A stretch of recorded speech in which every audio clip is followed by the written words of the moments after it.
Why is Guruji referring to this oneness in almost a human-like way? Oh, you're a great giver.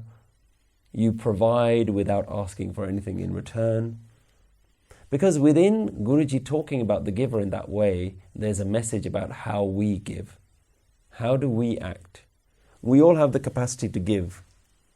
Yeah? We often give things to our friends, to our family. But everything that we give has some receiving in it. Now, most of us would think, actually, when I give a present to someone, I don't expect them to give anything back. I'm not trying to manipulate them in some way, that if I give you a large present, I expect a large present in return. Most of the time, you would say, actually, I give things quite freely. I'm quite good at giving. Yeah? I don't give wanting for anything in return. But even if you give something to make someone happy, you know ultimately that it makes you feel good. Even if it's on the surface seems like a completely selfless act, like you just give presents away to people. How many times have you given things away when it knowingly made you sad? How many times would you give things away when you know that it would make you upset?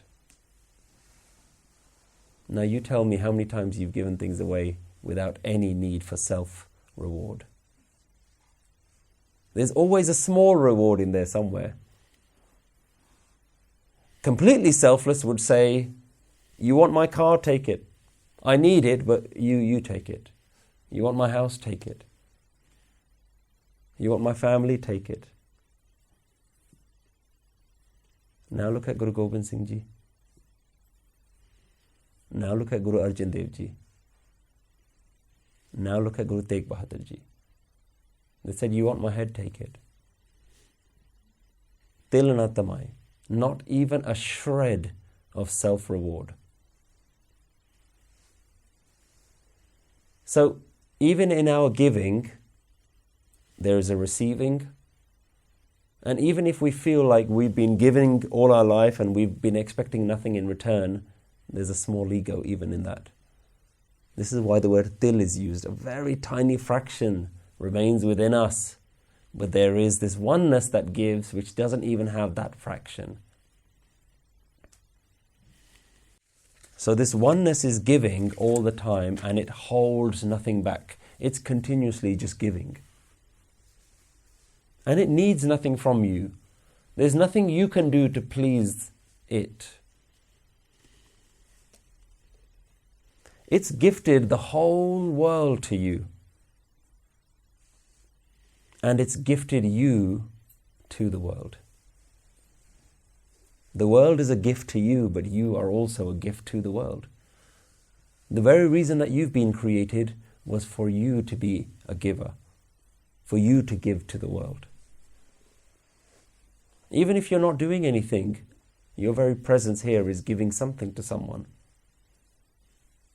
If nothing else, you're producing oxygen, you're taking in oxygen, you're producing carbon dioxide for the plants. Your very presence is giving. Even when you die, your body will be useful for something.